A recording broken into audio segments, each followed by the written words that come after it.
Good afternoon, guys. Good afternoon. How y'all doing? Good? All right, did you see how I said y'all?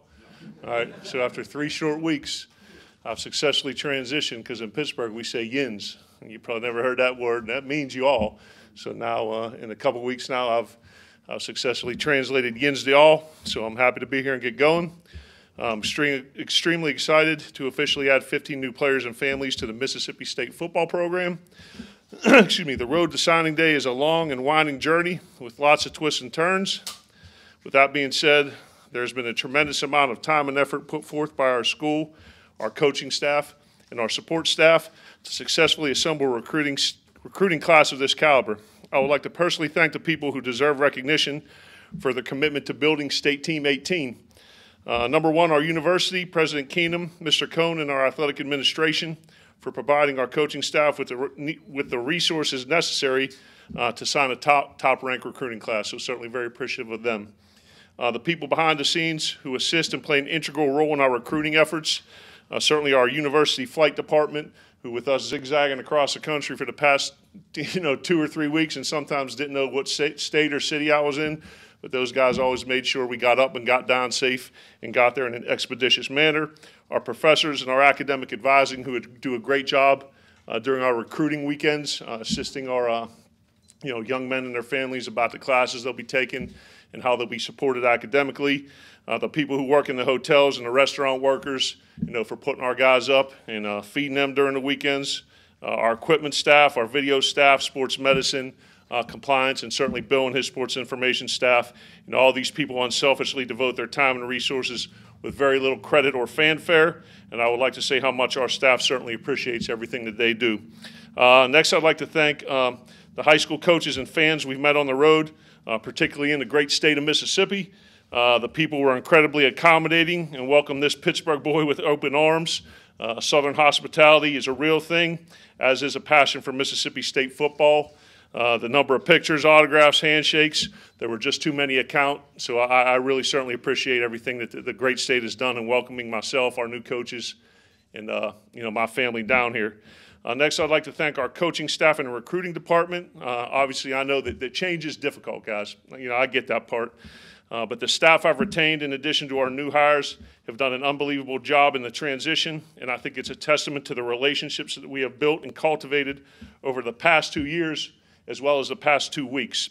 With players, their families, and with high school coaches, I feel it says a lot about the direction of and belief in our football program and our coaching staff.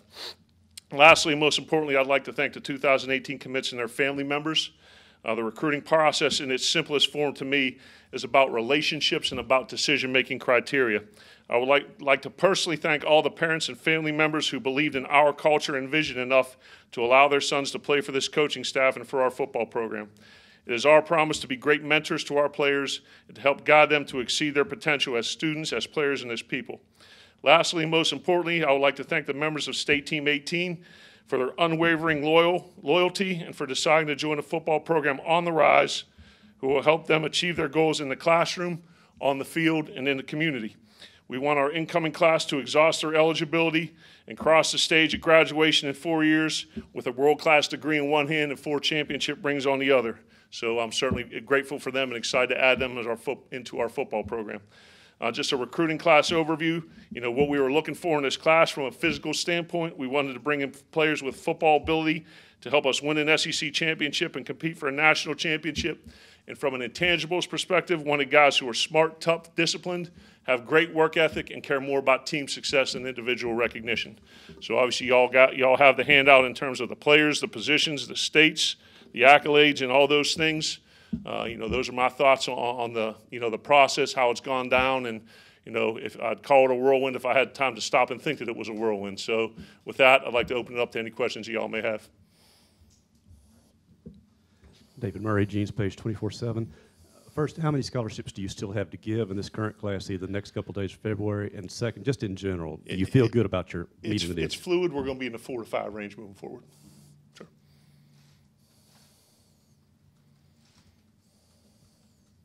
Hey, Joe, Will Simon from the Clarion Ledger. How's it going? Going pretty well. Good. What about you? I'm doing great. Awesome. Kind of, like you mentioned, kind of a whirlwind, I bet, for you to come in here and recruitment 3 or 4 week span. What are your thoughts on the early signing period from your vantage point of being a new coach, new town, new state, doing the job? Yeah. Really kind of trying to digest it. I mean, this is our first time through it, and obviously, moving the date back into December, it allows kids to make a decision earlier, get signed earlier, and kind of get the, the process finished with. Certainly I think, there are people who probably a lot smarter than me that sit in rooms and kind of, come to the decision making of when and where and things like that. So to me, I'm going to look at it and kind of see how it goes for the first year, kind of gather some information and digest. So the thing that made it difficult from a personal perspective is, you get hired, you need to secure your current commitments, you need to add additional guys, and you're trying to hire a full-time staff and bring your own coaches in. So you're having recruiting weekends, and kids are sitting there, and you may or may not have a position coach because they're either coaching the Bulls and they're coaching in the NFL. So, from a certain standpoint, I like it because it allows kids to get their decision, over with and allow them to move forward with their high school career. But at the same time, from a coaching perspective, it does present some challenges, from a systematic and strategic standpoint. Joel Coleman, Starkville Daily News. Sir? Obviously, maybe no position got helped out more today than the wide receiver group and things. Just how big of a priority coming in was it for you to land the guys that you got today? No, I think it's huge, and I think if you guys have, seen what we've done offensively at Penn State and even at Fordham and before that, we were a 3 wide receiver team. We're going to play with mostly 11 personnel, and, I think, Mississippi State, looking at the film, we've had an opportunity to do that as a staff. We devoted some time to sit back and look at the games from last year, and we've, gone out to practice and watched the guys, and, we certainly had a lot of success running the ball here, and, I think an area we're able to improve a little bit is a pass game, and certainly with 3 playmakers, like Guidry, Wap, and, Malik, that's certainly going to help us in that regard. Very excited about those guys. Of those 3 guys, do you anticipate those guys making an impact early on, and who else from this group do you look at and say, okay, this guy could help us rather quickly sooner than later? From an offensive standpoint, more. I mean, just looking at it, obviously Steven's an older kid. He's a junior college player and has a lot of experience. But I think when you look at it, from an offensive, defensive, and special teams perspective, we want an opportunity to evaluate our guys in our winter program. See what they can do in spring ball, and before we make any kind of sweeping generalizations. The good thing for the young guys coming in is everyone's going to essentially start from the same base foundation. Experience is one thing from playing in games, but none of the guys will have played in our systems. They'll get a spring ball, under their belts. But I think it's a great opportunity for our older guys to come in and earn their stripes and their playing time during spring ball, and our young guys come in during fall camp and compete. Hey, Brett Hudson, the Commercial Dispatch. How's it going? Good. You got Wap and Shamar Kilby-Lane here on signing day. And what was the pitch to those guys, and how'd you get those 2? No, just like we've talked to all of our guys about, that it is our, like I said, our goal and mission to make sure, that as coaches and educators that we're going to develop them, academically, athletically, and socially. And with our culture and our vision, we want to make sure that, we're doing the right things in the classroom to make sure they get their degree, putting them in a position to be successful with our schemes. Number 1, to ensure team success, and with team success comes individual recognition. And lastly, through our culture and the things that we want to do to develop them as people. So, ultimately that's what I think it is, and said, recruiting is a decision-making criteria, and it's about relationships. So it's, the schools that have offered you, relative to the things that you want out of the experience. And I think that the kids have seen through the, staff we retained, our new coaches, and, the things that we're going to do as a football program, that's, what they want to be part of. I know you said earlier about the handful of spots left. What positions do you still need to target here? It's going to be to be determined. We've gotten through today. I think we've done a good job, putting this class together, and we're going to take a little time tonight when we get together tomorrow in January and kind of put out a road plan for where we're going to go moving forward, because it is a fluid situation. Logan Lowry, Daily Journal. Hey, Logan. How's it going? Great. With Maiden, just you being an offensive guy, what did you like about him as a quarterback? I know he's already committed when you got here, but what did you like about keeping him? The first thing is he's left-handed, so am I. It'll be the first time I've had an opportunity to coach a left-handed quarterback, so I won't have to flip that around in my head and kind of get it all turned around and twisted. But Jalen, you talk about the composition of a great quarterback and things that those guys do. that allow them to be successful and very successful at this level is, number one, intelligence, two, the ability to beat you with his arms, and three, the ability to beat you with his legs. He was a winner in high school. He's a very smart, intelligent kid, very articulate, loves to study the game. He likes the preparation aspect as much as he likes the playing part. And like I said, he can throw the ball, and, with how we're going to ask the quarterback to be involved and really orchestrate the pass game, short game, intermediate, play action pass. And I'm sure you guys know how much we like to throw the ball down the field. He certainly can do that. And, his ability as a runner is well documented, and, that'll fit well with what we're doing in the run game as well. Danny Smith, Strawful Daily News. Coach, you said it was a whirlwind, and you only had a month really to hit certain areas of the state. But how far, what areas did you concentrate most on, and how big of a span were you able to do in a month? Well, a lot of credit goes to Brad Peterson, Pat Austin, and Rod Gibson. Guys that I retained and really have a great feel for the state and for the area. And a lot of it, more than anything, was me getting in front of the kids who were already committed. And it was Mississippi, it was Louisiana, it was Florida, it was Texas, and seemed like everywhere in between. Sometimes you come back to the hotel and forget what room you're in because you've been in two nights. But they did a great job, and we went to and we will continue to go where the players are, and and like I said, I think those guys did a very good job. Were instrumental in our efforts.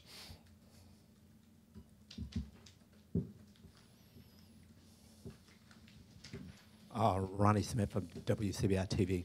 Coach, talk a little bit about this whole overall class. How pleased are you with this overall class? Overall, I think it's good in the sense that, it's a bunch of young men who, like I said, possess the athletic skill and football ability to help us win an SEC championship and compete for a national championship. And they're good kids off the field as well. And like anything, you want to continue, to address your positional needs where maybe you have a number where you're a little low or a little high. And I think we did a good job with that. And, obviously you want to always, improve your athleticism, improve your size, improve your speed, improve your skill. And I think across the board we did that. So I'm very, very, very pleased with this class. Do you know when we should anticipate more assistant coach hirings?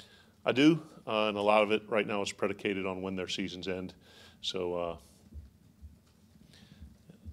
essentially that's what it is right now. From an on-the-field perspective of the 10, obviously you have the 10th, which is January 9th is the time you're allowed to hire the 10th, but the remaining positions are really predicated on when two particular guys' seasons end, and then they'll be able to join us. We have the people identified. It's just a season thing right now. You've been able to watch a few practices out there. Just your impressions of the team that you've got, just being able to see them with your own two eyes. Yeah, I wish I was coaching, to be honest with you, but I also understand the difficulty of trying to get both things done. But I think there's great size, very athletic. They've been very energetic and flying around the field. I think Coach Knox and the staff have done a very good job of getting the guys ready to play a great opponent like Louisville. But more than anything, I had to take a roster with numbers out there, make sure I knew who I was evaluating and what they were doing. But for the most part, I've tried to be very respectful of the seniors, very respectful of this team, because I wasn't part of this journey, and this is the culmination of their season. So I've kind of just tried to sit in the back, make my observations, make my notes, and I've been very pleased with what I've seen. I think the coaches have done a great job, and I think the kids have done a great job practicing as well. Tail Rayburn with The Reflector.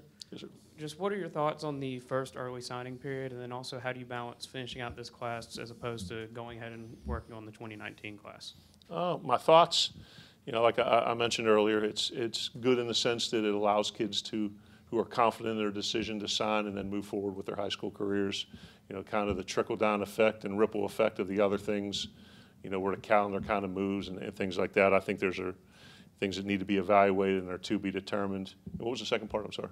How do you balance finishing out this class as opposed to moving on to the 2019 class? Moving on, that's exactly right. It's going to be a balance, where we've got to, evaluate our remaining needs and fill in the numbers with guys in this class. But at the same time, our recruiting staff here, in addition to the, people I've brought along who have been recruiting 19s all along. So the remainder of the recruiting cycle prior to the second signing day will, be a balance of, filling out the 18 class and, getting a jump start on the 19s. You mentioned a couple times now some of the staff that you retain and things. Can you disclose those names and things as far as any of your staff? Yeah, we're going to announce it soon. Okay. Yeah. Sorry about that. Yeah. Having been a head coach before, can you compare this type of signing day to what you did at Fordham?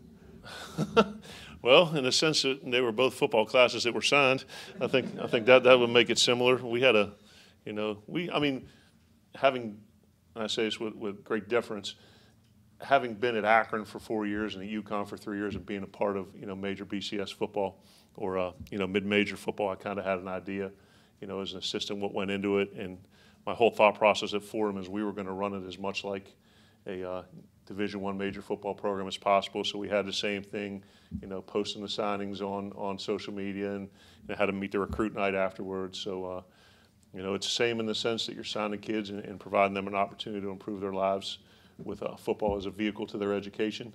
But certainly, there weren't 20 people assembled in the room to talk about our Fordham signing classes. So, football's football, kids are kids. It's just certainly much more publicity at a much higher level here. There was a kid that you signed out of Colin, linebacker. Yeah. I personally don't know much about him. What can you share about him and why you wanted him to be part of this class? Yeah, I mean, he's a guy that our recruiting staff knew. Pat and Rod and Brad, and had a relationship with him. And like we talked about earlier, you look at the needs by number and things were maybe a little heavy, a little thin. Linebacker was an area of need and one where we needed to kind of build our depth there a little bit. And he's a dynamic playmaker. He flies around on film in both his high school and his college film. And as a guy with some experience at the college level, will have an opportunity to come in and compete for repetitions. Just to clarify, the JUCO additions, him and Goodry, they're 2 years to play 2 years? Yes. And I think there's just, perhaps my opinion is different than other people, but Montez Sweat's had a really great season, eligible for the draft. Have you had any conversations with him about whether he'll be back next season? We've had, Coach Shoup and I have both, spoken with Montez, and, like I said, we want this to be a time where he's concentrating on his team and his bowl game. But, Bob and I both sat down and talked to him, and I wouldn't say had lengthy conversations, but have reiterated our stance that we'd love him to come back because he's a very good football player and would like to see him get his degree. So I think those are things as we move on and the bowl game concludes that we'll talk about in greater detail.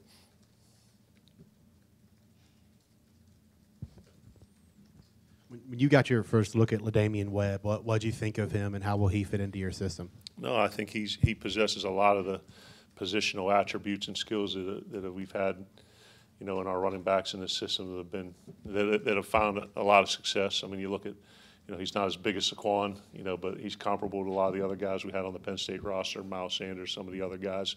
And going back to my time at Fordham, we had a kid there named Chase Edmonds who was about to break the all-time FCS record this year and got hurt, and he's a guy that's going to be drafted. So, he's a back with good size, excellent vision, tremendous change of direction, and breakaway speed.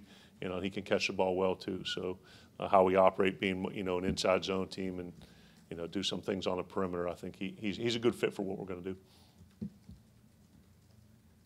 Cameron Gardner, a guy from right here in Strawford. Do you anticipate him staying at tight end, or is it a guy you might be able to move around some, or is it too early to say? No, I think he's let's say a hybrid.